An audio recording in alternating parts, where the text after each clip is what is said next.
السلام علیکم ورحمۃ اللہ وبرکاتہ۔ پچھلی ویڈیو میں ہم نے مسلمانوں کی کچھ ریتی رواج، کچھ رسموں کی اور ہندوستان کی کچھ فرقوں کی بات کی تھی۔ انشاءاللہ تعالیٰ اس ویڈیو میں کچھ غلط اور گناہ کے رسموں کی بات کریں گے جو رسمیں گناہ ہیں۔ اکثر جاہل لوگوں میں جو لوگ پڑھے لکھے نہیں ہوتے ان لوگوں میں اکثر دیکھا جاتا ہے کہ جب بچوں کی پیدائش ہوتی ہے یا ختنہ ہوتی ہے یا عقیقہ یا شادی برات یا کوئی بھی خوشی کا موقع جب ہوتا ہے تو محلے کی عورتوں کو جمع کیا جاتا ہے اور وہ محلے کی عورتیں گاتی بجاتی ہے۔ یہ ناجائز اور حرام ہے۔ اول تو ڈھول نغارے بجانا یہی حرام ہے، اور پھر عورتوں کو گانا اور بھی زیادہ برا ہے۔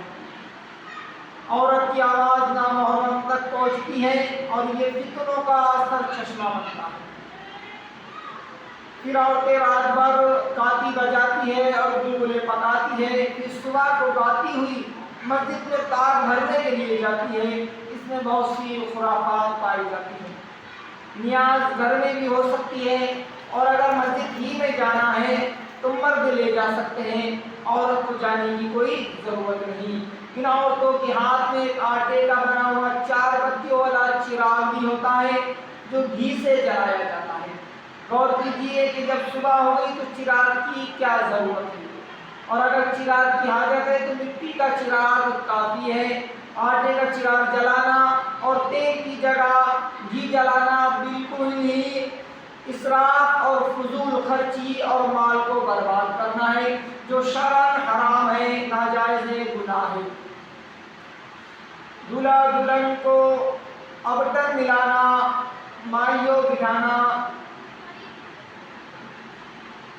جائز ہے، لیکن دلہے کے ہاتھ پاؤں میں زینت کے لیے مہندی لگانا جائز نہیں ہے۔ یوں ہی دلہے کو ریشمی پوشاک یا زیورات پہنانا حرام ہے۔ خاص پھولوں کا سہرا جو پہنایا جاتا ہے وہ سہرا جائز ہے، بلا وجہ اس کو ممنوع نہیں کہا جا سکتا۔ ہاں، سونے چاندی کے تاروں، گٹوں، لچھوں، کلاوتوں وغیرہ کا بنا ہوا ہار سہرا دولہے کے لیے حرام اور دلہن کے لیے جائز ہے۔ ناچ باجا آتش بازی حرام ہے۔ شادیوں میں 2 قسم کے ناچ کرائے جاتے ہیں، ایک رنڈیوں کا ناچ جو مرد کی محفل میں ہوتا ہے، دوسرا وہ ناچ خاص عورتوں کی محفل میں ہوتا ہے۔ کوئی گومتی یا میراسن ناچتی ہے اور کمر کولے کو مٹکا مٹکا کر اور ہاتھوں کو چمکا چمکا کر تماشا دکھاتی ہے۔ یہ دونوں قسم کے ناچ حرام و ناجائز ہیں۔ رنڈی کے ناچ میں جو گناہ، خرافات اور خرابیاں ہیں ان کو سب جانتے ہیں کہ نامحرم عورت کو سب مرد بے پردہ دیکھتے ہیں، یہ آنکھوں کا زنا ہے۔ اس کی شہوت انگیز آواز کو سنتے ہیں، یہ کانوں کا زنا ہے۔ اس سے باتیں کرتے ہیں، یہ زبان کا زنا ہے۔ بعض اس کی طرف ہاتھ بڑھاتے ہیں، یہ ہاتھوں کا زنا ہے۔ بعض اس کی طرف چل کر داد دیتے ہیں اور انعام کا روپیہ دیتے ہیں، یہ پاؤں کا زنا ہے۔ بعض بدکاری بھی کر لیتے ہیں، یہ اصل زنا ہے۔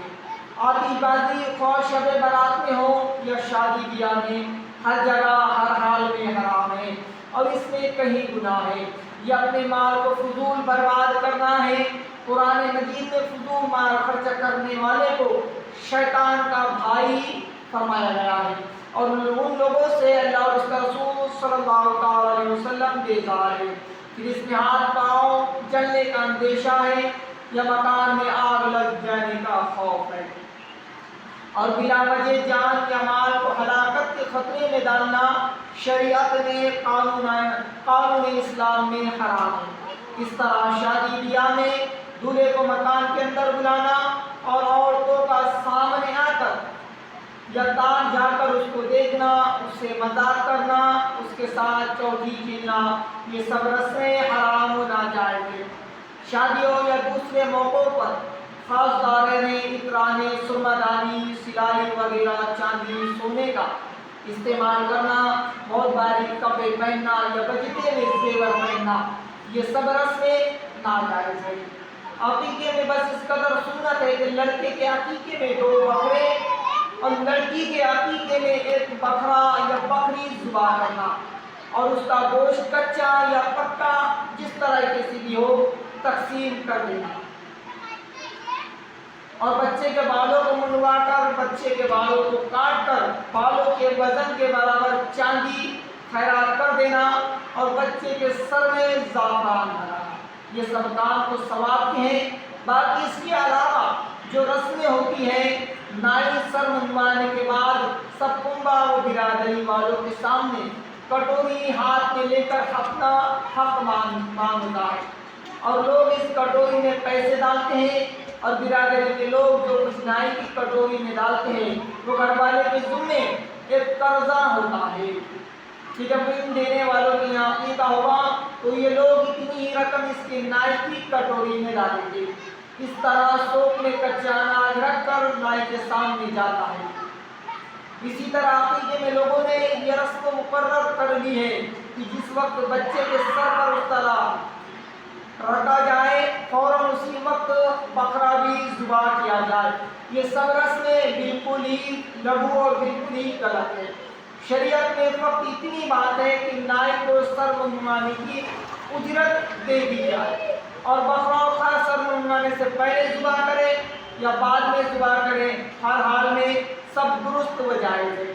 اسی طرح ختنہ میں 5 جگہ اس رسم کی بے حد پابندی کی جاتی ہے کہ بچے کا لباس، بستر، چادر سب کچھ سرخ رنگ کا تیار کیا جاتا ہے، اور 24 گھنٹے بچے کے ہاتھ میں چاقو چھری کا رکھنا لازم ہو جاتا ہے۔ یہ سب رسمیں من گھڑت اور خرافات ہیں، شریعت سے ان باتوں کا کوئی ثبوت نہیں ہے۔ اب رہی بات دہیج کی، تو دہیج ماں باپ کچھ کپڑے، کچھ زیورات، کچھ سامان، برتن، پلنگ، بستر، میز، کرسی، تختہ، جائے نماز، قرآن مجید، دینی کتابیں وغیرہ لڑکی کو دے کر اس کو سسرال بھیجتے ہیں۔ یہ لڑکی کا دہیج کہلاتا ہے۔ بلا شبہ، بلا شک اگر یہ ماں باپ اپنے مرضی سے دے رہے ہیں تو یہ بالکل جائز ہے، بلکہ ایک روایت کے مطابق سنت بھی ہے، کیونکہ ہمارے نبی کریم صلی اللہ علیہ وسلم نے بھی اپنی پیاری بیٹی حضرت بی بی فاطمہ رضی اللہ تعالیٰ عنہا کو جہیز میں چند سامان دے کر رخصت فرمایا تھا۔ لیکن یاد رکھو کہ جہیز میں سامانوں کو دینا یہ ماں باپ کی محنت و مشقت کی نشانی ہے، اور ان کی خوشی کی بات ہے۔ ماں باپ پر لڑکی کو دہیج دینا یا ان پہ داماد کا زور زبردستی کرنا، لڑکے والوں کا زور زبردستی کرنا لڑکی اور داماد کے لیے ہرگز یہ جائز نہیں کہ اس زبردستی ماں باپ کو مجبور کر کے اپنی پسند کا سامان دہیج میں وصول کرے۔ ماں باپ کی حیثیت اس قدر ہو یا نہ ہو، مگر جہیز میں اپنی پسند کی چیزوں کا تقاضا کرنا اور ان کو مجبور کرنا کہ وہ قرض لے کر بیٹی و داماد کی خواہش پوری کرے، یہ خلاف شریعت بات ہے۔ بلکہ آج کل ہندو کے تلک جیسی رسمیں مسلمانوں میں بھی چل پڑی ہے کہ شادی طے کرتے وقت ہی یہ شرط لگا دیتے ہیں کہ جہیز میں فلاں سامان اور اتنی رقم دینی پڑے گی۔ چنانچہ بہت سے غریبوں کی لڑکیاں اسی لیے بیاہ نہیں جا رہی ہیں کہ ان کے ماں باپ لڑکی کے جہیز کی مانگ پوری کرنے کی طاقت نہیں رکھتے۔ یہ رسم یقیناً خلاف شریعت ہے، اور جبراً قہراً ماں باپ کو مجبور کر کے زبردستی جہیز لینا یہ ناجائز ہے۔ لہذا مسلمانوں پر لازم ہے کہ بری رسم کو ختم کرے، قرآن و حدیث پر چلے، اللہ اور اللہ کے رسول کے دین پر چلے، اللہ اور اللہ کے رسول کو راضی کرے۔ پیارے اسلامی بھائیوں اور دوستو، یہ چند دن کی زندگی ہے، چاہے دکھ میں کٹے چاہے سکھ میں کٹے، جیسی بھی کٹ رہی ہے بہرحال کٹ جائے گی، لیکن مرنے کے بعد ہمیں اللہ کے سامنے اللہ کے حضور پیش ہونا ہے، اور ہماری پوری زندگی کا ہمیں حساب و کتاب دینا ہے۔ تو ایسا کام کرے جس سے اللہ اور اللہ کا رسول راضی ہو، ایسا کام نہ کرے جس سے اللہ اور اللہ کا رسول ناراض ہو جائے۔ تو یہ کچھ غلط رسمیں تھی جس کا بیان ہم نے اپنی ویڈیو میں کیا۔ اگر آپ کو اسی طرح دین و سنت کی باتیں جاننی ہیں تو آپ ہمارے چینل کو حافظ ذاکر قریشی چینل کو سبسکرائب کریں، لائک اینڈ شیئر کر دیں۔ السلام علیکم ورحمۃ اللہ وبرکاتہ۔